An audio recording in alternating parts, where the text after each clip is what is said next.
চুলফান volume ৩ গল্প বেগমের রত্নভাণ্ডার। ১ বড়জোর ৫০ হবে ডক্টর সারাসিনের বয়স। শান্ত মার্জিত চেহারা, স্টেনলেস স্টিলের চশমার ওপাশে একজোড়া প্রাণবন্ত চোখের দিকে চাইলেই মানুষটির ভেতরের প্রতিভা আঁচ করা যায়। খুব কম হাসেন ডক্টর, কিন্তু সহজেই আপন করে নিতে পারেন যে কোনো মানুষকে। খাঁটি ভদ্রলোক বলতে বোধহয় এদেরকেই বোঝায়। ব্রাইটন হোটেলের ড্রয়িং রুমে বসে আছেন সেদিন ডক্টর সারাসিন। সামনের টেবিলে, পায়ের নিচে কার্পেটে আর আশেপাশে সবকটা চেয়ারে ছড়িয়ে ছিটিয়ে আছে অসংখ্য পত্রিকা, Times, daily Telegraph, daily news ইত্যাদি। লন্ডনের সবটা পত্রিকায় বেরিয়েছে এই বিশেষ খবরটি। ডক্টরকে নিয়েই লেখা হয়েছে খবরটি। দুদিন আগে ইন্টারন্যাশনাল হেলথ কনফারেন্সে তার পড়া নিবন্ধটির বিশদ বিবরণও বেরিয়েছে কাগজে। প্রবন্ধের নামকরণ হয়েছে ডক্টরের আবিষ্কৃত একটি নতুন যন্ত্র, রক্তকণিকার গণক যন্ত্র নামে। একটা একটা করে কাগজ উল্টে পাল্টে দেখছেন ডক্টর। এই সময় ঘরে এসে ঢুকলো হোটেলের বেয়ারা।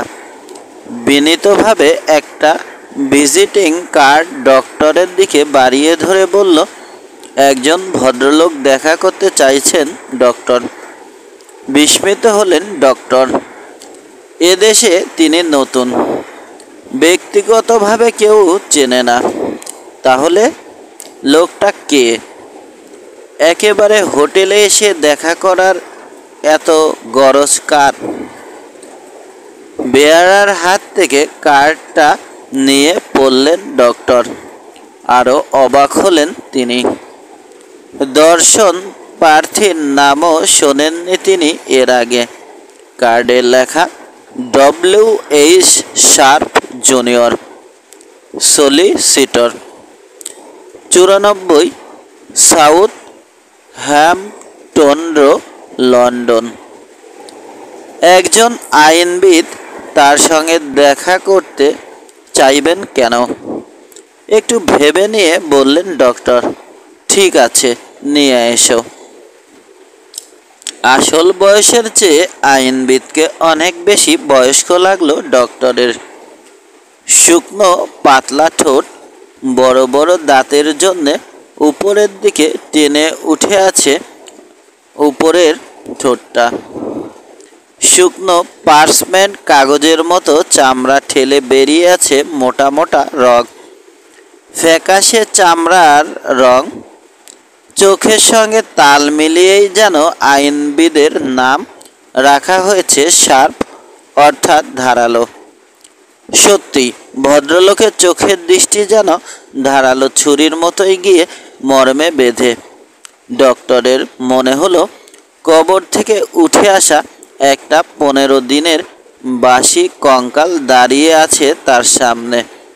পায়ের গোড়ালি থেকে করটির পেছন পর্যন্ত লম্বা ঢোলা কোট কঙ্কালের গায়ে, পরনে চেক প্যান্ট, চকচকে পেটেন্ট লেদারের একটা ব্যাগ হাতে। ঘরে ঢুকেই মাথা নুইয়ে ডক্টরকে অভিবাদন করলেন আইনবিদ। নিচু হয়ে ব্যাগটা রাখলেন কার্পেটের উপরে, তার উপর টুপিটা। নিজে নিজেই একটা চেয়ার টেনে নিয়ে বসতে বসতে বললেন, উইলোজ গ্রিন শার্প অ্যান্ড কোম্পানি থেকে এসেছি আমি। আপনি ডক্টর সারাসিন? বলুন। ফ্রাঁসোয়া সারাসিন? হ্যাঁ, আমি। বর্তমান বাসস্থান?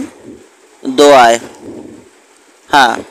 বাবার নাম ইসিদোর সারাসিন? হ্যাঁ হ্যাঁ। কোটের পকেট থেকে ছোট একটা ডায়েরি বের করলেন আইনবিদ। একবার চোখ বুলিয়ে নিয়েই জোরে জোরে পড়তে শুরু করলেন।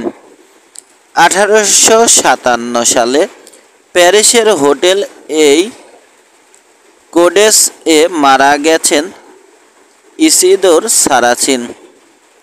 হোটেলটি এখন নেই, ভেঙে ফেলা হয়েছে। ষষ্ঠ অ্যারোডিসেমেন্ট রুটারানি 54 নম্বর সামরিক বাহিনীতে ছিলেন তিনি।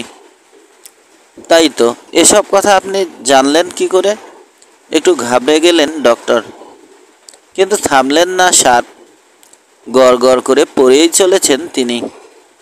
আপনার মাতামহের ভাইয়ের নাম ছিল জাকুইস লাঙ্গেভেল। ড্রাম মেজর ছিলেন সামরিক বাহিনীর 36 নম্বর লাইট। অবাক কাণ্ড তো! আমার বংশ সম্পর্কে দেখছি আমার চেয়ে আপনি ভালো জানেন। এর অনেক কথা আমি জানি না, তবে এটুকু জানি আমার দাদির বংশের পদবি ছিল লাঙ্গেভেল। ডক্টরের কথা শেষ হতেই আবার শুরু করলেন আইনবিদ। 1799 সালে যা সারাসিনের সঙ্গে বিয়ে হয়েছিল আপনার মাতামহের, 1807 সালে আপনার মাতামহকে নিয়ে বার্লিদুক শহর ছেড়ে চলে যান আপনার পিতামহ। টিনের মিস্ত্রি হিসেবে কারবার শুরু করেন মেলুন শহরে। আপনার বাবার জন্মের পর একমাত্র সন্তানকে রেখে 1811 সালে মারা যান আপনার মাতামহ। তারপর থেকে আপনার বাবার মৃত্যুর আগ পর্যন্ত আর কোনো খবর জোগাড় করতে পারছি না। আমি দিচ্ছি খবরটা, বললেন ডক্টর। নিজের কুলপঞ্জির সঠিক বিবরণ অপরিচিত আইনবিদের মুখে শুনে অবাক হয়ে গেছেন তিনি। বাবাকে ডাক্তারি পড়ানোর জন্যে প্যারিসে এসে বসবাস শুরু করেন দাদু। 1832 সালে মারা যান তিনি। বাবা মারা যান প্যালেসুতে। 1822 সালে ওখানেই জন্ম হয় আমার। আর কোনো ভুল নেই, বললেন মিস্টার শাহ। আপনাকেই খুঁজছি আমি। ক ভাই বোন আপনারা? বাপ মার আমি একমাত্র সন্তান। আমাকে 2 বছরের রেখেই মারা যান মা। এরপর আর বিয়ে করেননি বা? আচমকা উঠে দাঁড়ালেন আইনবিদ।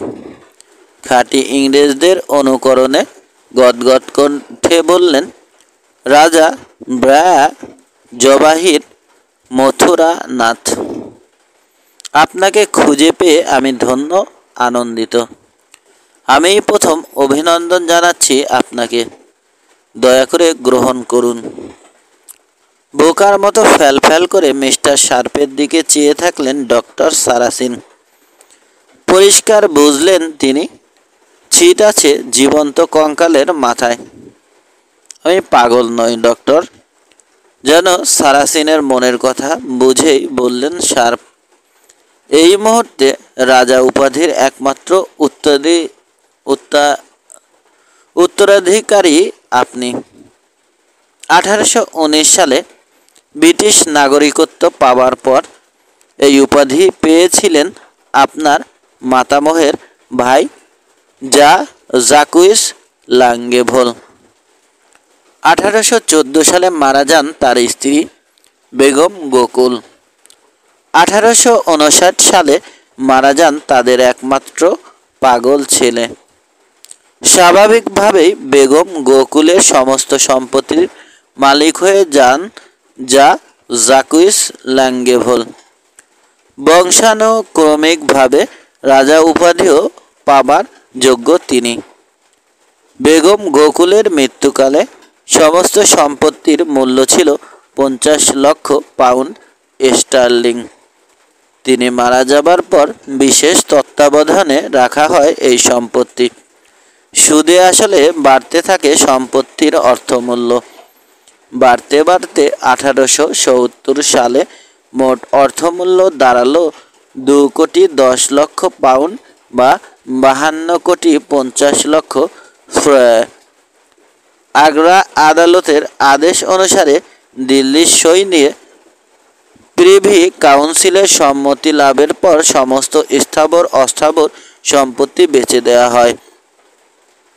পুরো টাকাটা বর্তমানে গচ্ছিত আছে ব্যাংক অফ ইংল্যান্ডে, কোর্ট অফ চানসারিতে, যা জ্যাকুইস লাঙ্গেভলের একমাত্র জীবিত বংশধর প্রমাণ করার সঙ্গে সঙ্গে এককালীন চেক কেটে পুরো টাকাটাই তুলে নিতে পারবেন আপনি।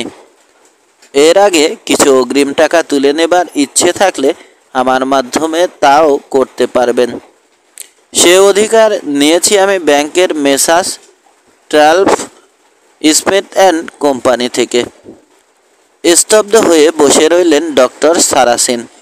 কথা বলতেও ভুলে গেছেন, কিন্তু সামান্য চিন্তার পরেই বুঝতে পারলেন তিনি চমৎকার গল্প বলতে পারেন। আইনবিদ শার্প। প্রমাণ আছে? শান্ত স্বরে জিজ্ঞেস করলেন সারাসিন। আমাকেই বা কী করে শনাক্ত করলেন? প্রমাণ? নিচু হয়ে চামড়ার ব্যাগটায় টোকা মেরে বললেন আইনবিদ, এখানে আছে। তাছাড়া আপনাকে শনাক্ত করেছি অতি সহজে, তবে খুঁজে বের করতে কষ্ট হয়েছে বৈকি।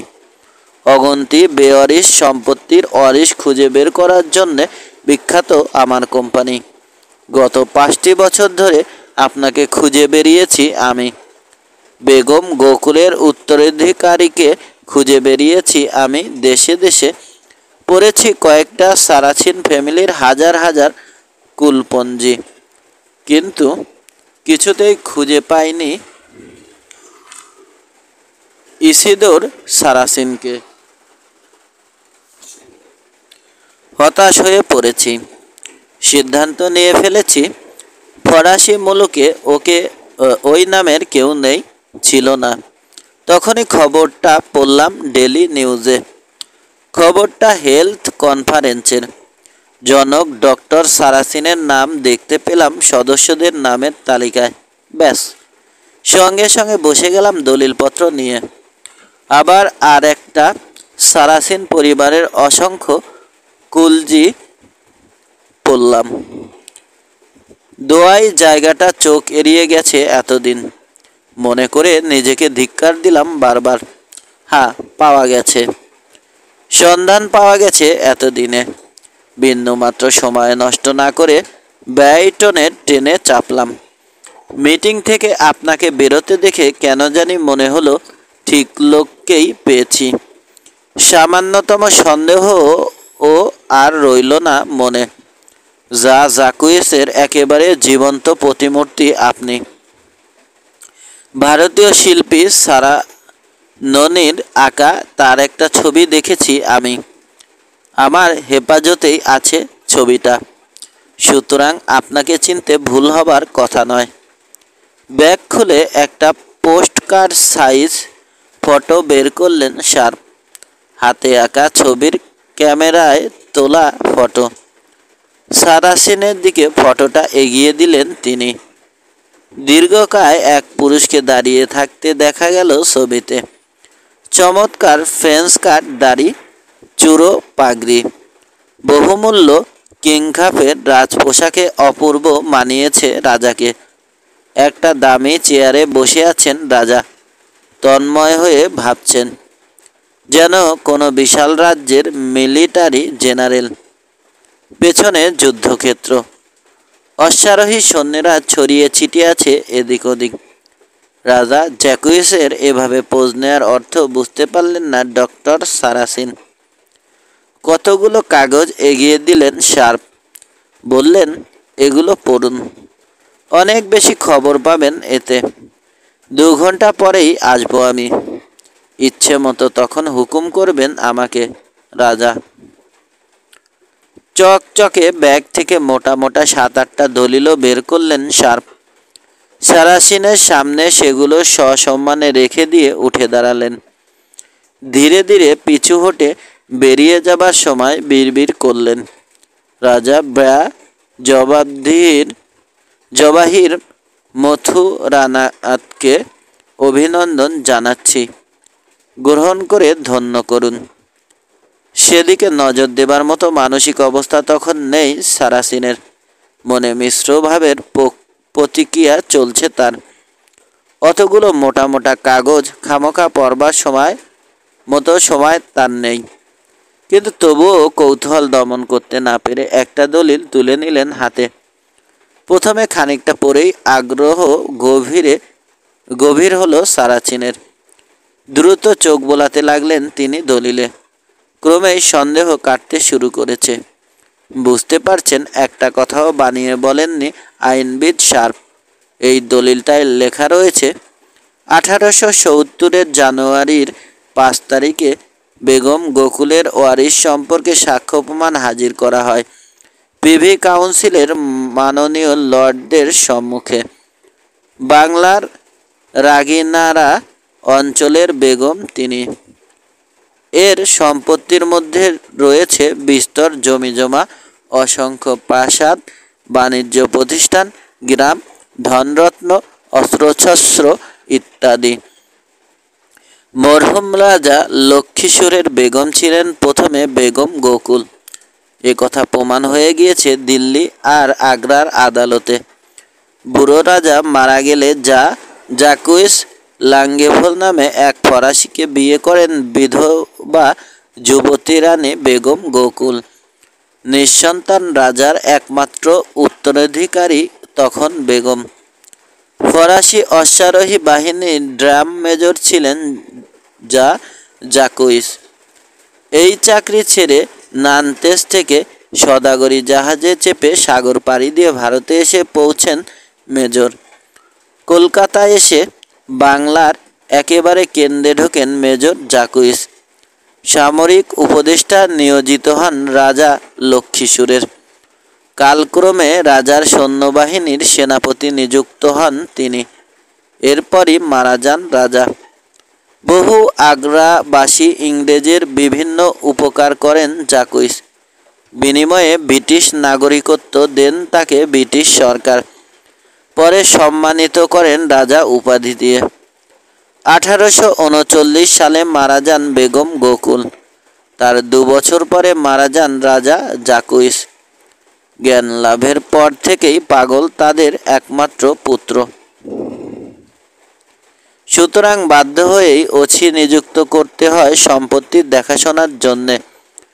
পাগল ছেলেটি মারা যায় 1859 সালে।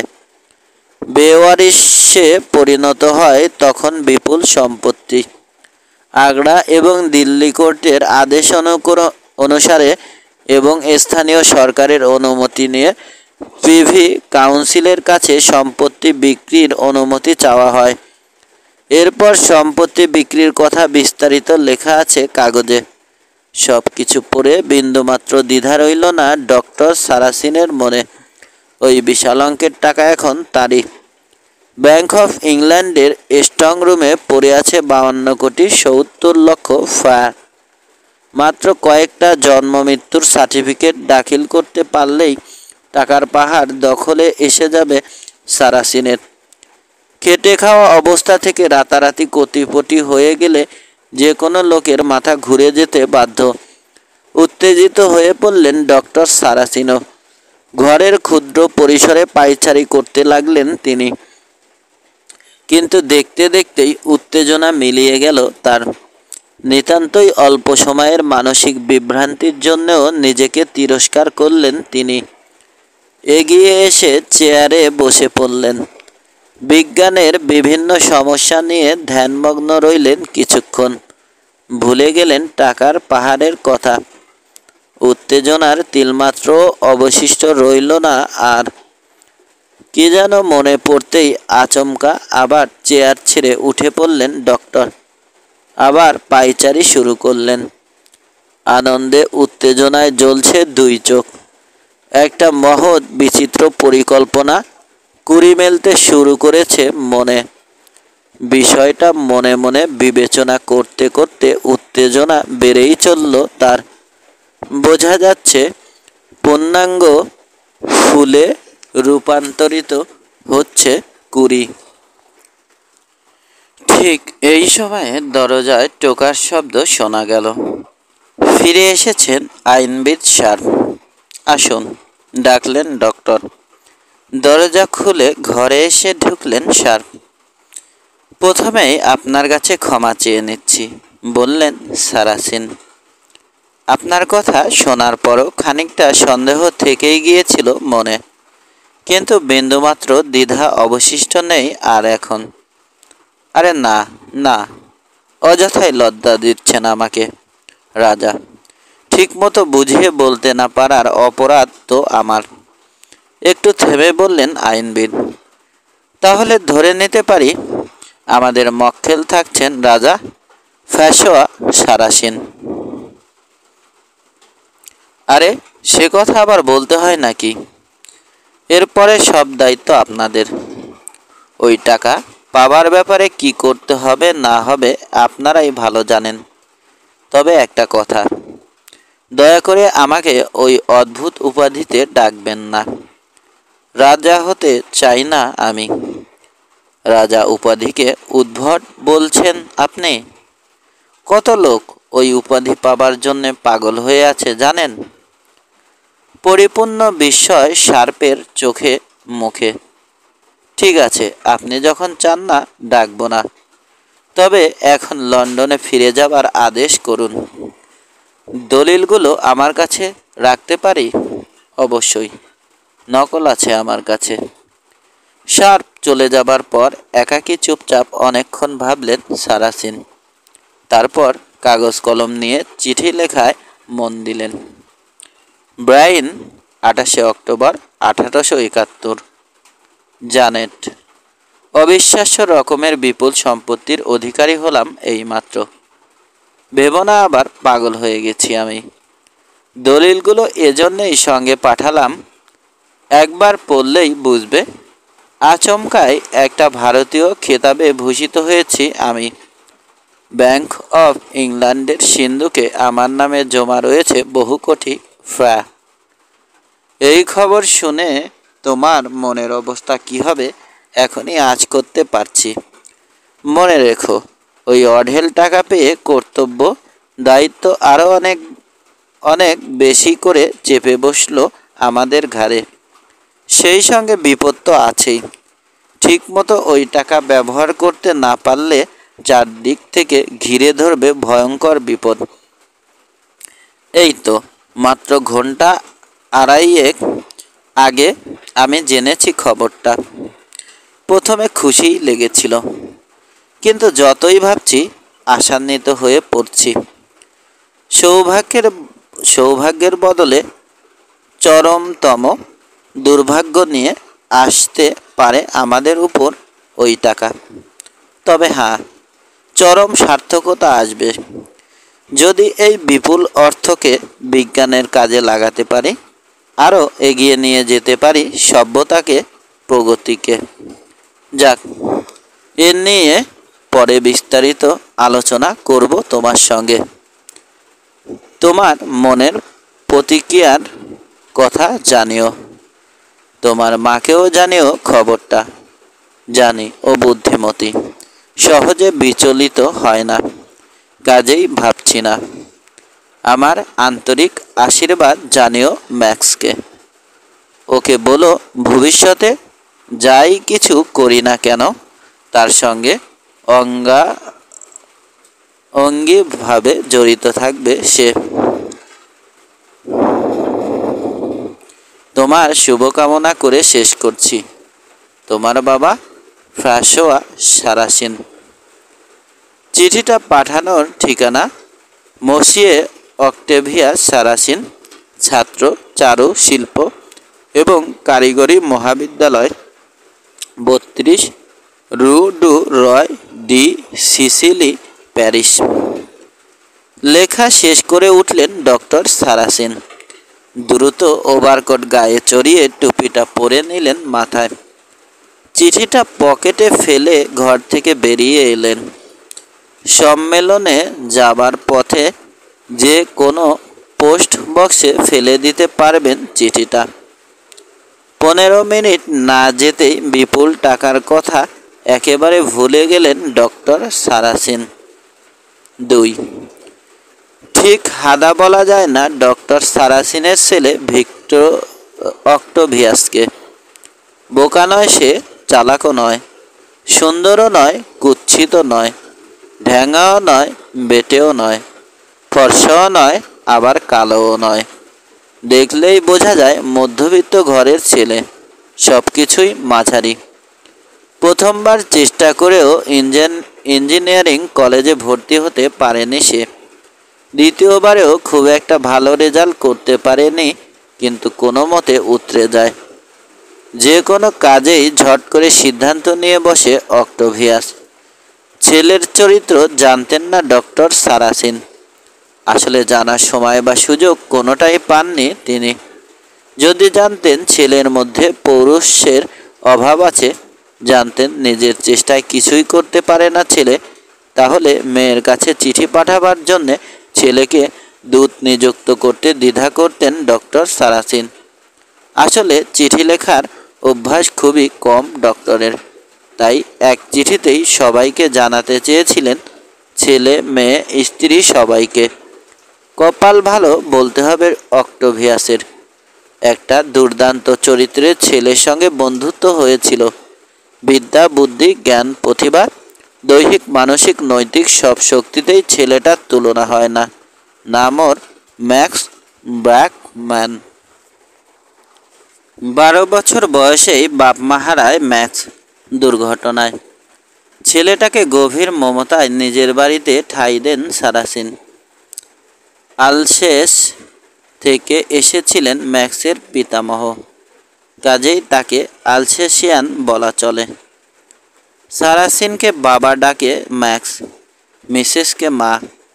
ভালোবাসে তাদের সুন্দরী মেয়ে জানেটকে। স্কুল থেকে কলেজ পর্যন্ত কোথাও দ্বিতীয় হয়নি ম্যাক্স। প্রত্যেক বছরেই বিভিন্ন কারণে গাদা গাদা পুরস্কার পাওয়া সাধারণ ব্যাপার হয়ে দাঁড়িয়েছে তার জন্যে। বড়জোর 20 বছর হবে ম্যাক্সের বয়স। এই বয়সেই তার বিশাল শরীর আর সুন্দর স্বাস্থ্য দেখলে চোখ জুড়িয়ে যায়।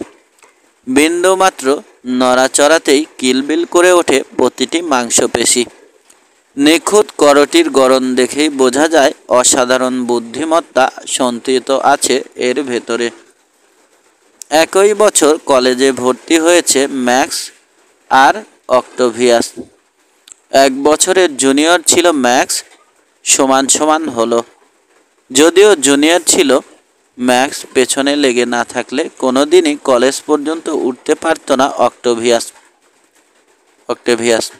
বছরের পর বছর আঠার মতো লেগে থেকে বন্ধুকে মোটামুটি সাফল্যের দ্বারে ঠেলে নিয়ে এসেছে ম্যাক্স।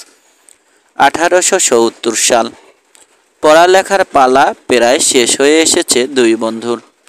ঠিক এই সময় লাগলো যুদ্ধ। সোজা গিয়ে সেনাবাহিনীতে নাম লেখালো দেশপ্রেমিক ম্যাক্স। যথারীতি অক্টোভিয়াসকেও নিয়ে গেল সঙ্গে। শেষ পর্যন্ত একদিন শেষ হলো যুদ্ধ। ফিরে এসে আবার পড়ালেখায় মন দিল দুজনে। কলেজের কাছেই একটা সাধারণ ঘর নিয়ে থাকে ওরা। রোজ নিয়মিত ভোর 5টায় বিছানা ছেড়ে উঠে পড়ে ম্যাক্স। অটোকেও টেনে তোলে। কাটায় কাটায় নির্দিষ্ট সময়ে ক্লাসে যায়। খেলাধুলা, আমোদ ফুর্তির সময়ে অন্য কোনো কাজে মন দেয় না। 1871 সাল। সন্ধ্যে 7টা। ঘরেই আছে দুই বন্ধু। এক টেবিলের দুপাশে বসে দুটো কাজ করছে দুজনে। গণিতের একটা জটিল সমস্যা নিয়ে মুগ্ধ হয়ে আছে ম্যাক্স। কি করলে আরও ভালো হবে কফিটা, তাই নিয়ে গবেষণা করছে অটো। যাই করুক, নিজের কাজে একেবারে ডুবে আছে দুজনে। দরজায় প্রথম টোকা শুনল না একজনও। দ্বিতীয়বার টোকা পড়তেই মুখ ঘুরিয়ে দরজার দিকে তাকালো অটো। কে? চিঠি আছে, জবাব দিল পোস্টম্যান। উঠে গিয়ে দরজা খুলে চিঠি নিল অটো। খামটা খুলেই লেখকের নাম দেখে চেঁচিয়ে উঠল, বাবার চিঠি। দ্রুত চিঠিটা পড়ে শেষ করল সে। অটোর চেঁচামেচিতে মুখ তুলে চাইল ম্যাক্স। কি হলো? অটোর ফ্যাকাশে মুখের দিকে তাকিয়ে প্রশ্ন করল সে। অবাক হলো একটু। পড়ো। ম্যাক্সের দিকে চিঠিটা বাড়িয়ে দিয়ে বলল অটো। হাবভাব দেখেই বোঝা যায় বিমুগ্ধ হয়ে পড়েছে সে। বার দুই চিঠিটা পড়ল ম্যাক্স। দলিলগুলোয় চোখ বোলালো। বলল, অদ্ভুত তো, তবে আর বলছি কি। ড্রয়ার থেকে পাইপ আর তামাক বের করলো ম্যাক্স। তামাক ঠেসে বলল, তারপর পাইপটা দাঁতে কামড়ে ধরে নাক আর ঠোঁটের কোণ দিয়ে ধোঁয়া ছাড়তে ছাড়তে কি যেন ভাবতে লাগলো। অধীরভাবে ম্যাক্সের পাইপ ধরানো দেখলো অটো। প্রায় আধ মিনিট কেটে যাবার পরও ম্যাক্স কিছু না বলায় আর থাকতে না পেরে জিজ্ঞেসই করে ফেলল সে, কি মনে হয় তোর, কথাটা সত্যি? তবে কি মিছে কথা লিখেছেন বাবা? খুবই স্থির মস্তিষ্কের মানুষ তিনি। হুট করে যা তা বলে কিংবা লিখে ফেলবে না। তাছাড়া দলিলগুলো তো আর মিথ্যে হতে পারে না। ততক্ষণে পুরোপুরি ধরে গেছে পাইপ। আবার কাজে মনোনিবেশ করল ম্যাক্স। স্তব্ধ হয়ে বসে রইল অটো। শিথিল হয়ে দুপাশে ঝুলছে হাত দুটো। কফির কথা বেমালুম ভুলে গেছে। অনেকক্ষণ পর যেন সদ্য ঘুম থেকে আচমকা জেগে উঠে বসল সে। কিন্তু ম্যাক্স, এ যে অসম্ভব। এত কোটি টাকা, না, বিশ্বাস হচ্ছে না কিছুতেই। ঠিক, এর আগে একসঙ্গে এত টাকার মালিক হয়নি কেউ ফ্রান্সে। আমেরিকা, ইংল্যান্ডে অবশ্য আছে কয়েকজন, কিন্তু তাদের সংখ্যা নেহাতই নগণ্য। আসলে তামাম দুনিয়ায় 15-20 জনের বেশি অত বড় লোক নেই। আর শুধু কি টাকা, একটা খেতাবও তো ফাও জুটে গেছে, ভারতীয় খেতাব। আর নামটা যেন কি? ও হ্যাঁ, রাজা। খেতাবের কথা স্বপ্নেও ভাবিনি কখনো, কিন্তু পেয়েই যখন গেছি ছাড়ি কেন? শুধু অক্টেভিয়াসের চাইতে রাজা অক্টেভিয়াস শুনতে অনেক ভালো না? কথা বলল না ম্যাক্স। এক নাগারে ধোয়া ছেড়ে চলেছে সে। কুণ্ডলি পাকিয়ে উঠে যাওয়া চাপ চাপ ধোয়া যেন বিদ্রুপ করল অটোকে। এসব পাগলামি, সেফ পাগলামি। নামের আগে মসিয়ে কিংবা মিস্টার লাগাতে মোটেই ভাল লাগে না আমার। আবার বলল অটো, কিন্তু যদি রাজা লাগাই কি দারুণ হবে না? কচু হবে। আবার যেন উত্তর দিল ধোয়ার কুণ্ডলি। মৃদু হেসে আবার অঙ্কে মন দিল ম্যাক্স। টাকার স্বপ্নে বিভোর হয়ে পড়ল অটো। এত অস্থির হয়ে পড়েছে চেয়ারে আর বসে থাকতে পারল না। উঠে গিয়ে আঙুল মটকাতে পায়চারি করতে শুরু করলো সারা ঘরে। ওর সশব্দ নড়াচড়ায় অঙ্কে ব্যাঘাত ঘটতে লাগলো ম্যাক্সের। শেষে বিরক্ত হয়ে খেকিয়ে উঠল সে। এই অটো, যা বাইরে যা তো, গিয়ে খোলা হাওয়ায় খানিক ঘুরে আয়, মাথা ঠান্ডা হবে। ঠিকই বলেছিস, তাই যাচ্ছি। এখন আর লেখাপড়া কিছুই মাথায় ঢুকবে না। ঘর থেকে বেরিয়ে গেল অটো।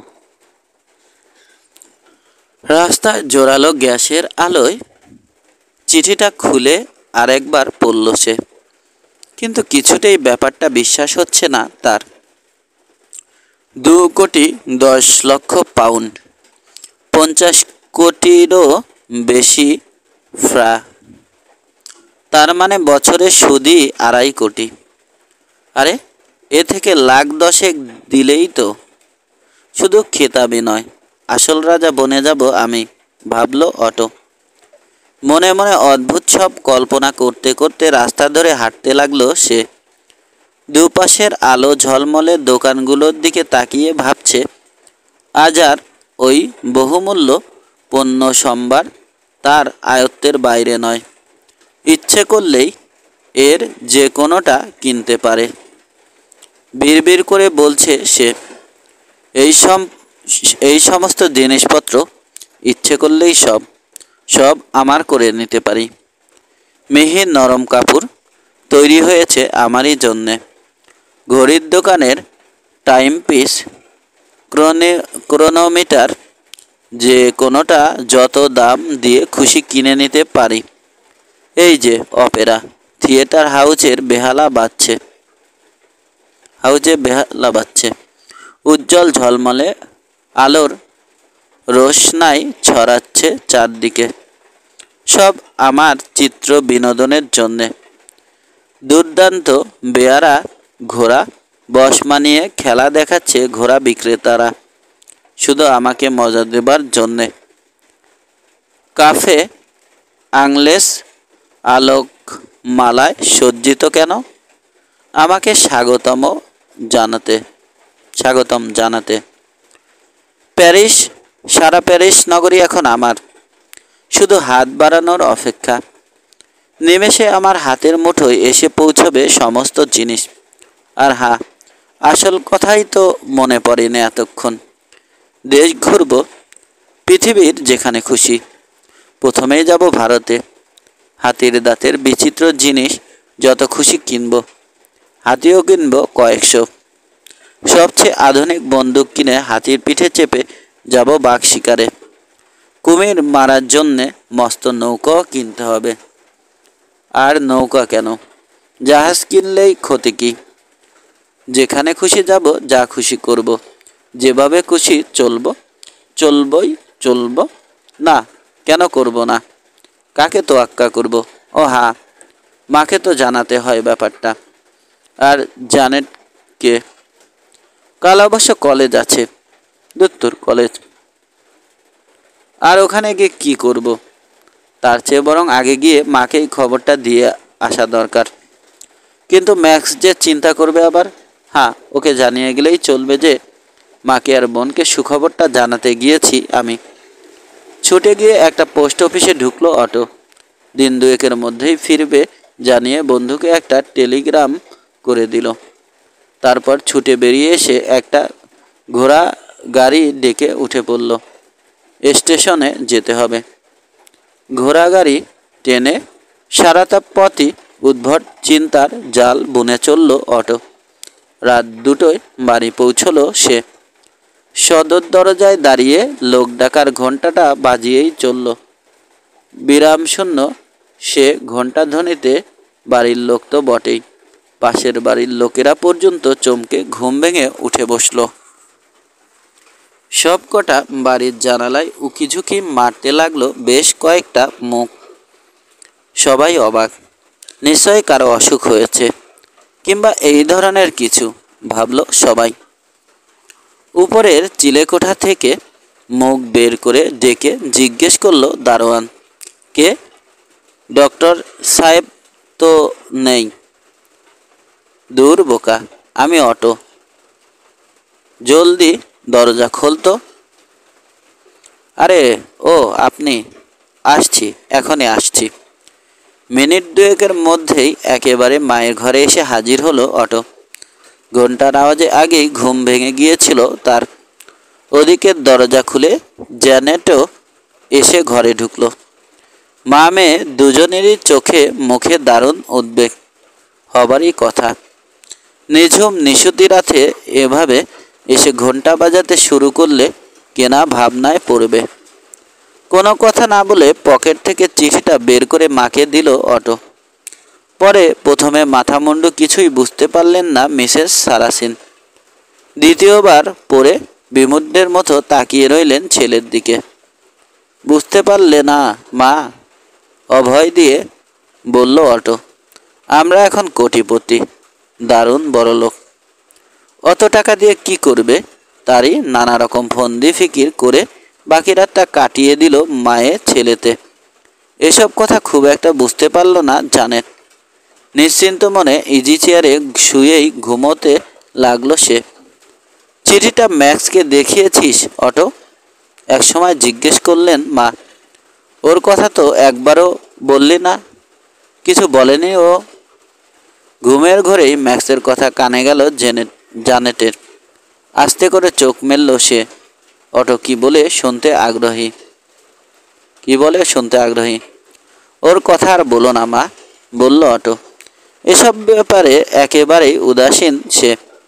দার্শনিকের চাইতেও খারাপ ওর এক কথা। এত টাকা পেয়ে খারাপ হয়ে যেতে পারি আমরা, সাংঘাতিক বিপদে পড়তে পারি। ঠিকই বলেছে, বললেন মিসেস সারাসিন।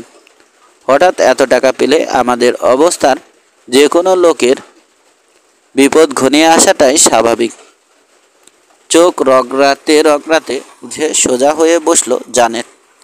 কখনো কোনো কাজেই ভুল করে না ম্যাক্স, ফালতু কথাও বলে না। এ ব্যাপারেও নিশ্চয় খাঁটি কথাই বলেছে ও। উঠে দাঁড়ালো সে, এগিয়ে গিয়ে মাকে চুমো খেয়ে চলে গেল শোবার ঘরে। 3 বিশাল হলঘর জুড়ে চলছে হেলথ কনফারেন্স। ঘরে ঢুকেই টের পেলেন ডক্টর সারাসিন। হঠাৎ করেই খাতির যত্ন বেড়ে গেছে তার। এতদিন তাকে দেখেও না দেখার ভান করতেন কনফারেন্সের প্রেসিডেন্ট এবং চেয়ারম্যান অনারেবল লর্ড গ্র্যান্ডোভার। কিন্তু খবরটা ছড়িয়ে পড়ার পর আজ অত্যন্ত অহংকারী এই লর্ড পর্যন্ত ডক্টর সারাসিনকে খাতির করার জন্য ব্যস্ত হয়ে উঠেছেন। মুখের ফ্যাকাশে চামড়ার উপর অসংখ্য লাল ফুটকি লর্ড গ্ল্যান্ডোভারের মাথা জোড়া টাক তো তাই হালকা চুলের পরচুলা লাগিয়েছেন। ওই পরচুলার চুলি কপালের উপর কায়দা করে টেনে আঁচড়ানোর ধরন দেখেই বোঝা যায়, যদিও এত বড় পদ অধিকার করে বসে আছেন, কিন্তু করটি নামক খোলটার ভেতর সার্থক হলদে পদার্থ বলতে বিন্দুমাত্র নেই তার। তার আড়ষ্ট চালচলন দেখে না হেসে পারে না কেউ। জোর করে তৈরি গাম্ভীর্য দেখলে হাদারাম বলে মনে হয়। খবরটা প্রচার হবার আগে ডক্টর সারাসিনের প্রতি লর্ডের নীরব আমন্ত্রণ ছিল। সেলাম কিট বাবাজি। নগণ্য যন্ত্র আবিষ্কার আর আজে বাজে এক্সপেরিমেন্টের মধ্যে কেমন কাটাচ্ছেন? এহেন লর্ড গ্ল্যান্ডোভার সেদিন ডক্টর সারাসিনকে ঘরে ঢুকতে দেখেই ব্যস্ত হয়ে উঠে দাঁড়ালেন। হেসে সাদর অভ্যর্থনা জানালেন। হলের অন্য সবাইও উঠে দাঁড়িয়েছে তার দেখাদেখি। দেখে শুনে তো ভ্যাবাচাকা খেয়ে গেলেন ডক্টর সারাসিন। লর্ডের এগিয়ে দেয়া চেয়ারে বসতে বসতে ভাবলেন, যাক, এতদিনে তাহলে তার আবিষ্কারের মূল্য বুঝতে পেরেছে সবাই। প্রথমে তেমন পাত্তা না দেওয়ার অনুশোচনায় এখন দ্বিগুণ সম্মান জানিয়ে তাকে খুশি করতে চাইছে। কিন্তু লর্ড গ্ল্যান্ডোভারের কথা শুনে তার এই ধারণা মুহূর্তে মিলিয়ে গেল। উঠে দাঁড়িয়ে আড়ষ্ট ভঙ্গিতে মেরুদণ্ডটা একেবারে দুমড়ে মুচড়ে সারাসিনের দিকে ঝুঁকে পড়লেন লর্ড। ফিসফিস করে কানে কানে বললেন, খবরটা শুনলাম ডক্টর। 2,10,00,000 পাউন্ড এখন আপনার দাম। চকিতে খুশি খুশি ভাবটা মিলিয়ে গেল সারাসিনের মুখ থেকে। বুঝতে পারলেন কেন তাকে এত তোয়াজ করছে আজ ঘরশুদ্ধ সবাই। তার বৈজ্ঞানিক আবিষ্কারের জন্যে নয়, টাকার মালিক হবার জন্যে। কিন্তু তিনি তো কাউকে কোনো কথা বলেননি। তাহলে কে ছড়ালো কথাটা? তবে কি আইনবিদ ওই জ্যান্ত কঙ্কালেরই কাজ? কাষ্ঠ হেসে বলল বার্লিনের বিজ্ঞানী ডক্টর ওভিডিয়াস। আপনি তো এখন রথচাইল্ডদের সমান হয়ে গেলেন ডক্টর। চমৎকার লিখেছে কিন্তু ডেলি টেলিগ্রাফ। আমার অভিনন্দন থাকলো। উঠে এসে সেদিনের ডেলি টেলিগ্রাফটা সারাসিনের হাতে তুলে দিলেন ওভিডিয়াস। একবার চোখ বুলিয়ে গেলেন সারাসিন। খবরে খুঁটিনাটির বহর দেখে আটকে উঠলেন। একেবারে কিছুই বাদ দেয়নি রিপোর্টার। তাহলে শার্পি ছড়িয়েছে খবরটা। মেজাজ খিচড়ে গেল সারাসিনের। এখন থেকে টাকার জন্যেই দাম দেবে তাকে সাধারণ মানুষ, প্রতিভাধর বিজ্ঞানী হিসেবে নয়। যতই ভাবছেন আরও হতাশ হয়ে পড়ছেন ডক্টর। অনুভব করছেন শত জোড়া চোখ পরম কৌতূহলে তাকিয়ে আছে তার দিকে, যেন এই প্রথম দেখছে ওরা ডক্টর সারাসিনকে। কি করে নিজেকে আবার বিজ্ঞানী হিসেবে জনমনে প্রতিষ্ঠিত করবেন ভাবছেন ডক্টর। হঠাৎই পরিকল্পনাটা মাথায় এসে গেল তার। চিন্তার মেঘ কেটে গিয়ে তার মুখে হেসে উঠল আনন্দ সূর্য। নিজের গবেষণা নিবন্ধ পড়ে শোনাচ্ছেন তখন গ্লাসগোর ডক্টর স্টিভেন্স। কী করে শিক্ষার হার আরও বাড়ানো যায়, আরও বেশি করে বিজ্ঞানের দিকে ঝোঁকানো যায় তরুণ সমাজকে, এই নিয়েই নিবন্ধ। স্টিভেনসনের ভাষণ শেষ হতেই চেয়ারম্যানের কাছে বিশেষ একটা ঘোষণা উপস্থাপনের অনুমতি চাইলেন ডক্টর সারাসিন। যদিও এরপর ভাষণের তালিকায় ওভিডিয়াসের নাম ছিল, সানন্দে অনুরোধ মঞ্জুর করলেন চেয়ারম্যান। উঠে গিয়ে মঞ্চে দাঁড়ালেন সারাসিন। যথারীতি ছোটোখাটো ভূমিকার পর শুরু করলেন, ঠিকই শুনেছেন আপনারা, এই মুহূর্তে কোটি কোটি ফ্যায়ের মালিক আমি। আইনগতভাবে এই বিপুল অর্থের মালিক আমাকে করা হলেও এর এক কানাকড়িও আমার নয়। তবে হ্যাঁ, এর রশি ধরতে পারেন আমাকে, ধরে নিতে পারেন বিজ্ঞান গবেষণার কাজে এই টাকা আমি দান করে দিলাম। আবার বলছি, এ টাকা আমার নয়, এ টাকা ব্যয় হবে মানুষের কল্যাণে। এই বিপুল টাকা উৎসর্গ করছি আমি মানুষের প্রগতির জন্যে। এই আশ্চর্য ঘোষণায় অসাধারণ উত্তেজনা সৃষ্টি হলো শ্রোতাদের মধ্যে। আসন ছেড়ে উঠে দাঁড়ালো সবাই। দুহাত তুলে সবাইকে শান্ত হবার অনুরোধ জানিয়ে বললেন সারাসিন, দেখুন, অযথা আমার গুণগান করছেন আপনারা। ভেবে দেখুন, যে কোনো সত্যিকারের বিজ্ঞান সাধকই আমি যা করলাম তার বাইরে কিছু করতেন না। হয়তো কেউ কেউ বলবেন এ আমার অতি বিনয়, কিন্তু আত্ম অহমিকা। কিন্তু বিশ্বাস করুন, এ ধরনের কোনো মনোভাব আমার নেই। নির্দ্বিধায় ঘোষণা করছি, আমি আজ এই মুহূর্ত থেকে $2,10,00,000 বিজ্ঞানের সেবায় দিয়ে দেয়া হলো। বন্ধুগণ, এই বিপুল টাকা ঠিকমতো ব্যবহারের ভার কি দয়া করে নেবেন আপনারা? এমনিতেই হঠাৎ বেশি টাকা পেলে মানুষের মাথার ঠিক থাকতে পারে না। যে কারো বেলায় এটা হবে, আমিও এর ব্যতিক্রম নই। তাই আপনাদের কাছে পরামর্শ চাইছি, কি করে, কোনভাবে, বিজ্ঞানের কোন শাখায় কাজে লাগানো যায় এই টাকা। আসন ছেড়ে আবার উঠে দাঁড়ালো ঘরশুদ্ধ লোক। উৎসাহের চোটে টেবিলের উপর উঠে দাঁড়ালো কেউ কেউ। হাততালি আর তুমুল হইচইয়ের ফলে কানে তালা লেগে যাবার অবস্থা। বেহুশ হয়ে পড়বেন বলে মনে হলো গ্লাসগোর অন্য এক প্রফেসর টার্নবুলের। দম বন্ধ হয়ে মারা যাবেন, শঙ্কিত হয়ে পড়লেন নেপলসের ডক্টর সিকোগনার। গাম্ভীর্য হারালেন না শুধু একজন লোক, অবিচল রইলেন তুমুল হট্টগোল আর উত্তেজনার মধ্যে লর্ড গ্রান্ডোভার।